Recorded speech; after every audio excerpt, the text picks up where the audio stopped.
تفہیم القرآن سید ابوالعلا مودودی سورہ جاثیہ آیات 24 تا 37 حصہ دوم اعوذ باللہ من الشیطان الرجیم بسم اللہ الرحمن الرحیم فَأَمَّا الَّذِينَ آمَنُوا وَعَمِلُوا الصَّالِحَاتِ پھر جو لوگ ایمان لائے تھے اور نیک عمل کرتے رہے فَيُدْخِلُهُمْ رَبُّهُمْ فِي رَحْمَتِهِ انہیں ان کا رب اپنی رحمت میں داخل کرے گا ذَلِكَ هُوَ الْفَوْزُ الْمُبِينُ اور یہی صریح کامیابی ہے وَأَمَّا الَّذِينَ كَفَرُوا اور جن لوگوں نے کفر کیا ان سے کہا جائے گا أَفَلَمْ تَكُنْ آيَاتِي تُتْلَى عَلَيْكُمْ کیا میری آیات تم کو نہیں سنائی جاتی تھیں فَاسْتَكْبَرْتُمْ مگر تم نے تکبر کیا تفسیر یعنی اپنے گھمنڈ میں تم نے یہ سمجھا کہ اللہ کی آیات کو مان کر مطیع فرمان بن جانا تمہاری شان سے فروتر ہے اور تمہارا مقام بندگی کے مقام سے بہت اونچا ہے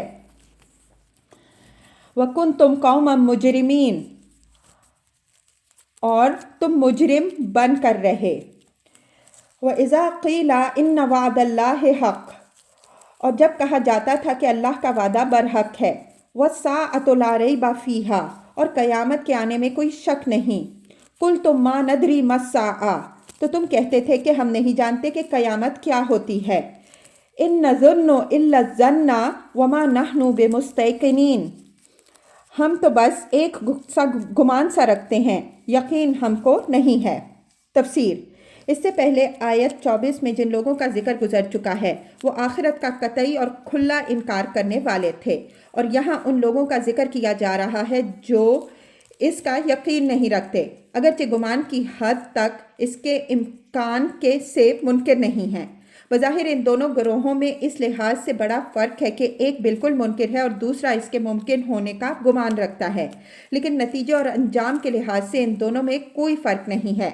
اس لیے کہ آخرت کے انکار اور اس پر یقین نہ ہونے کے اخلاقی نتائج بالکل ایک جیسے ہیں کوئی شخص خواہ آخرت کو مانتا ہو یا اس کا یقین نہ رکھتا ہو دونوں صورتوں میں لازماً وہ اللہ کے سامنے اپنی جواب دہی کے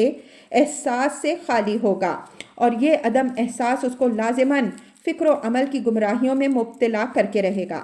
صرف آخرت کا یقین ہی دنیا میں آدمی کے رویے کو درست رکھ سکتا ہے یہ اگر نہ ہو تو شک اور انکار دونوں اسے ایک ہی طرح کی غیر ذمہ دارانہ روش پر ڈال دیتے ہیں اور چونکہ یہی غیر ذمہ دارانہ روش آخرت کی بد انجامی کا اصل سبب ہے اس لیے دوزخ میں جانے سے نہ انکار کرنے والا بچ سکتا ہے نہ یقین نہ رکھنے والا وَبَدَا لَهُمْ سَيِّئَاتُ مَا عَمِلُوا اس وقت ان پر ان کے اعمال کی برائیاں کھل جائیں گی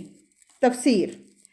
یعنی وہاں ان کو پتہ چل جائے گا کہ اپنے جن طور طریقوں اور عادات و خصائل اور اعمال و مشاغل کو وہ دنیا میں بہت خوب سمجھتے تھے وہ سب ناخوب تھے اپنے آپ کو غیر جواب دہ فرض کر کے انہوں نے ایسی بنیادی غلطی کر ڈالی جس کی وجہ سے ان کا پورا کارنامہ حیات ہی غلط ہو کر رہ گیا وَحَاقَ بِهِم مَا كَانُوا بِهِ يَسْتَهْزِئُونَ اور وہ اسی چیز کے پھیر میں آ جائیں گے جس کا وہ مذاق اڑایا کرتے تھے وَقِيلَ الْيَوْمَ نَنْسَاكُمْ كَمَا نَسِيتُمْ لِقَاءَ يَوْمِكُمْ هَٰذَا اور ان سے کہا جائے گا کہ آج ہم بھی اسی طرح تمہیں بھلائے دیتے ہیں جس طرح تم اس دن کی ملاقات کو بھول گئے تھے وَمَأْوَاكُمُ النَّارُ تمہارا ٹھکانہ اب دوزخ ہے وَمَا لَكُم مِّن نَاصِرِينَ اور تمہارا کوئی مدد کرنے والا نہیں ہے ذَلِكُمْ بِأَنَّكُمُ اتَّخَذْتُمْ آيَاتِ اللَّهِ هُزُوًا یہ تمہارا انجام اس لیے ہوا کہ تم نے اللہ کی آیات کا مذاق بنا لیا تھا وَغَرَّتْكُمُ الْحَيَاةُ الدُّنْيَا اور تمہیں دنیا کی زندگی نے دھوکے میں ڈال دیا تھا فَالْيَوْمَ لَا يُخْرَجُونَ مِنْهَا وَلَا هُمْ يُسْتَعْتَبُونَ لہٰذا آج نہ یہ لوگ دوزخ سے نکالے جائیں گے اور نہ ان سے کہا جائے گا کہ معافی مانگ کر اپنے رب کو راضی کر لیں تفسیر یہ آخری فقرہ اس انداز میں ہے جیسے کوئی آقا اپنے خادموں کو ڈانٹنے کے بعد دوسروں سے خطاب کر کے کہتا ہے اچھا اب ان نالائقوں کی یہ سزا ہے فَلِلَّهِ الْحَمْدُ رَبِّ السَّمَاوَاتِ وَرَبِّ الْأَرْضِ رَبِّ الْعَالَمِينَ۔ پس تعریف اللہ کے لیے ہے جو زمین اور آسمانوں کا مالک ہے اور سارے جہان والوں کا پروردگار ہے۔ وَلَهُ الْكِبْرِيَاءُ فِي السَّمَاوَاتِ وَالْأَرْضِ، زمین اور آسمانوں میں بڑائی اسی کے لیے ہے۔ وَهُوَ الْعَزِيزُ الْحَكِيمُ، اور وہی زبردست اور دانا ہے۔